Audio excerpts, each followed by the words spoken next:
If you woke up in an abandoned city where the only people left behind are infected and desperate to kill you, what would you do? We'll be breaking down how to beat the zombies in the movie 28 Days Later. Booyah! Our story starts off in London. The sun is shining, birds are singing, wait, is that a bunch of animal rights activists breaking into a research facility? Talking about starting a movie with a bang.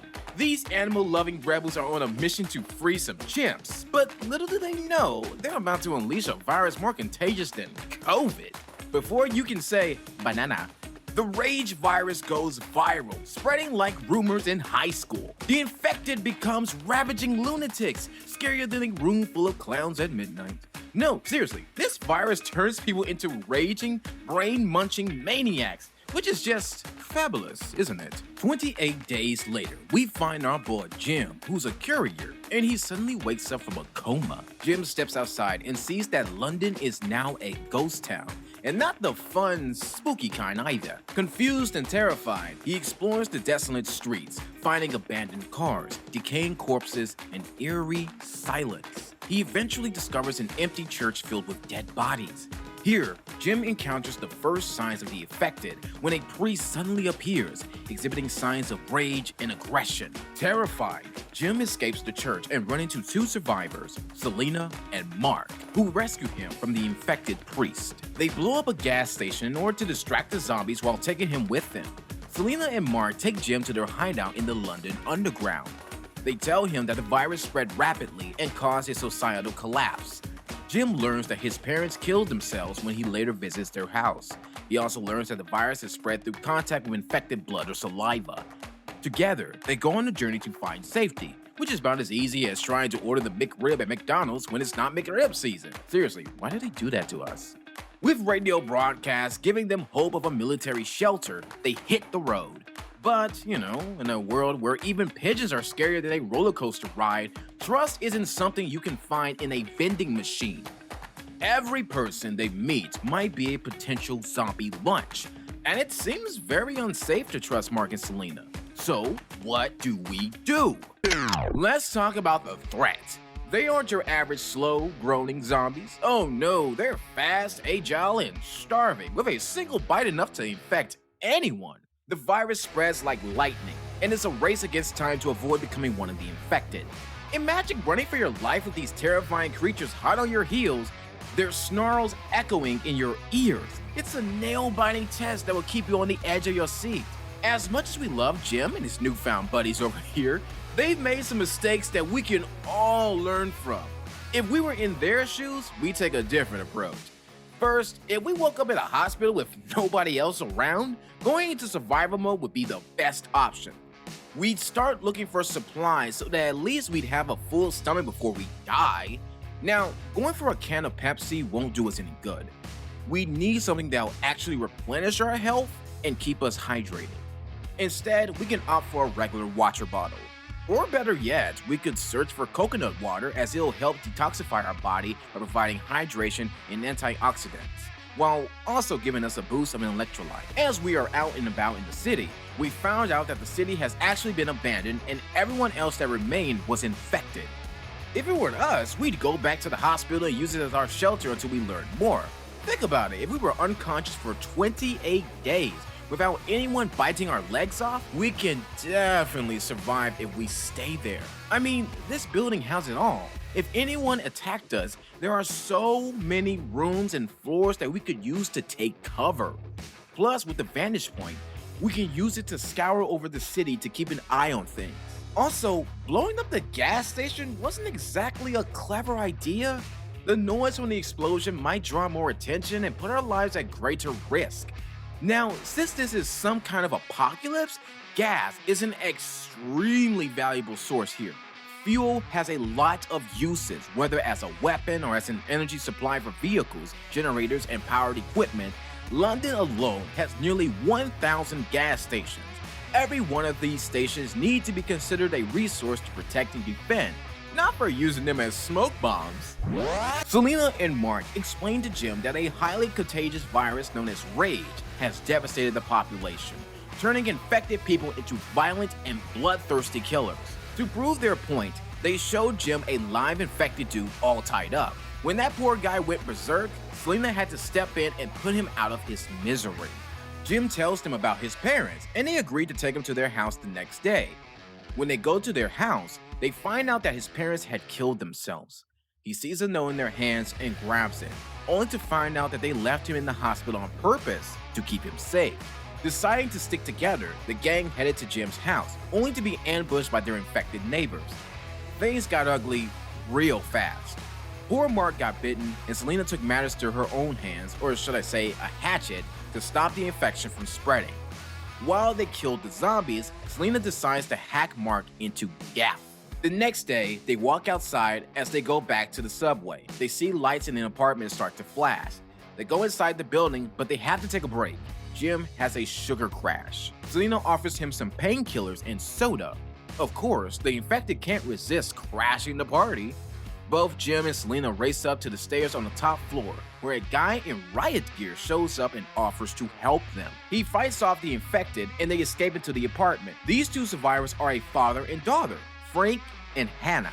Jim discovers Frank's got a water problem, dry tanks, broken solar steel, and no rain in weeks. Now, that's a real apocalypse in London. They'll get dehydrated if they stay here any longer. An urban environment is the worst place to get food and water sustainably, so their long-term survival depends on moving out of the city and looking for better places to settle. Later that day, they hear a radio recording being broadcasted by soldiers stationed in Manchester, who claim they have an answer to the infection. Frank tells them that they all should go out there to find them, as they can't survive any longer. They head out to Manchester in a taxi loaded with supplies, and the road takes them through this dark tunnel where inside is a huge blockade of cars. Is that a backing out? He drives straight up and over it. They manage to get all the way across, but the car hits the ground hard and gets a flat tire. Then these rats start crawling around them, and they realize the critters are running away from the infected and they're closing in. They change the tire as quickly as they can, nearly driving out of the infected's reach and escaping with their lives. Okay, we just learned more about the virus, and we're gonna have to protect ourselves. For instance, we'll need new threads. No, we're not talking about the app. Having a multi-layered outfit in London isn't anything new. But when you're being chased by blood-sucking zombies, showing even a little bit of skin isn't a good plan. A good idea would be to find an isolated store, get a t-shirt, sweater, and a jacket over our outfit. A neck scarf would also be great to cover our necks, or we could go for a motorcycle helmet instead. Now, this isn't America, so we won't be finding any guns at the local Walmart or Target over here. So we need to grab anything we can to find to use as a weapon to protect ourselves. So, like maybe a cricket bat or a knife? I mean, that'd be easier to find. Once we're covered from head to toe, we could head out in the morning. Once we reach our destination, we'd make sure the entire house is zombie-proof. That also includes checking out other houses in the same area, just to make sure there won't be any unexpected visitors ringing the doorbell, or worse, coming through the roof. But if Mark gets infected, the best approach would be to kill them. Selena did the right thing here, but instead of walking outside the next morning, why not use the car that's literally parked outside the house? If it were me, I'd rather be driving around instead of just openly walking around running the risk of facing the infected or tiring ourselves. When we go inside the building, in case we get a sugar crash, if we had hydrated ourselves with water instead of soda before, this wouldn't have been an issue. And if we had taken the car, we'd save ourselves a bit of stamina, as walking definitely increased our blood pressure. And water's a real lifesaver against the infected because they can't swim. Lucky for us, London's got the River Thames flowing right through, and it's like the cleanest river party in all of Europe. Get yourself a tugboat, catcher, or a trawler, and you can sail from one end to the Thames to the other without any worries. And hey, the Thames is filled with cod, herrings, and bass. We could do a little fishing to get some protein and vitamins into our bodies. Now, here's the thing. If your ride is one of the only working ones left in London, don't even think about driving over a mountain of cars.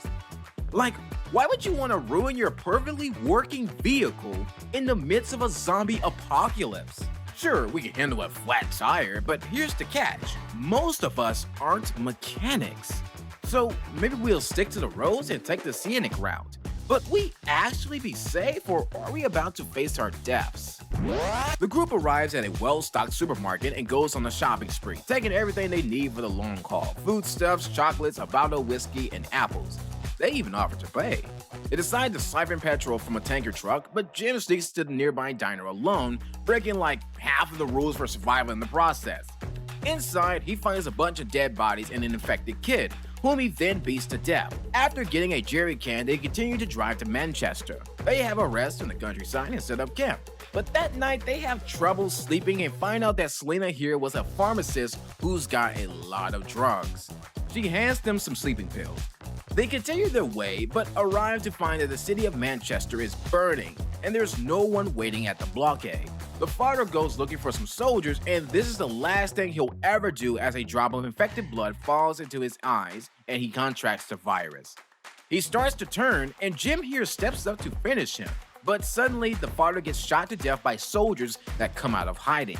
They take the group back to their base and welcome them in. They quickly realize these people are even more prepared for the end of days than the Roman Catholic Church. They've got a security system of walls, generators, floodlights, landmines, and a kitchen that's fully stocked. It's clear if there's any chance to survive comfortably, it's going to be here. Jim here discovers they've also got a dark secret as the Major shows him an infected soldier being kept prisoner. They're testing to see if infected can starve to death. That night, the infected start running for the building and the soldiers go full combat mode, emptying their guns on all the infected. These guys take out everyone without even blinking an eye. It seems this is the safest place in the whole country, until one of the soldiers gets handsy with Selena here, and Jim rushes to defend her, but he's overpowered until the sergeant steps in and knocks some sense into the soldier. In private, the Major reveals he set up the radio broadcast as a way to learn where women are and use them to repopulate the earth. Jim runs to warn them and make an escape, but they're stopped by the soldiers. Then the Major gives them one last chance to join, but he refuses, and they're not gonna let him stand in their way. Okay, we're at a supermarket, finally. As we approach the supermarket, we should conduct a thorough observation from a safe distance. Using binoculars or a long-range scope, we can assess the potential threats and the number of infected inside the supermarket. Once we've gathered enough information, we can devise a plan to navigate through the aisles quickly and quietly, minimizing the risk of attracting unwanted attention. Moreover, instead of searching for supplies in a large open space like a supermarket, we could have opted for smaller convenience stores or residential homes. While these places may have fewer resources, they also attract fewer infected, reducing the likelihood of a dangerous encounter. Now, instead of Maltesers and Pepsi, we should get plenty of water, and vitamin water is even better. When it comes to food, however, we need to be more selective. First, I look for dehydrated meals. They have a long shelf life and give us protein we can eat on the go. Hardtack is also useful. This stuff lasts for years and provides a huge amount of food energy in a very small package. We'd also need something that doesn't expire. How about some honey? Once we're out of the supermarket with getting what we need to stick together. We can't just go running off into the distance alone, and it looks like there's no other way around Frank's death. Once we're with the military, we need to be careful, since there's no stable government or any type of democracy. It isn't necessary that they're the good guys here. These people have enough security and manpower to start considering how to rebuild society. And studying the infected is important in achieving this goal. Now, the real enemy is not actually the infected, it's the infection itself. Viruses are living organisms, and organisms are designed for survival, so their actions will tell us what it needs to stay alive. The virus relies on its host to help it spread to other people before the host dies. If they had any GPS devices, they set it free 10 kilometers away from the compound and track its movements every hour. This gives us an excellent data set that might reveal more about how to kill them. We could discover they're more inactive during the day or that they never cross water. Okay, we have to be more strategic here.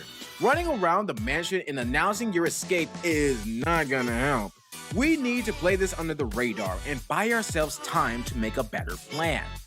We could pretend to support their plan but try to convince the Major to let the woman settle in first and cook for the soldiers. Remember when Selena told us she was a pharmacist? She's our secret weapon that we're gonna use now. This would give us the opportunity to use her bag full of Valium and slip into everyone's food. It won't knock them out, but if they drink a lot of alcohol with it, their heart rates will slow, they'll become quiet, and they might even lose control of their coordination and sense. That way, we'll have a much better chance at escape.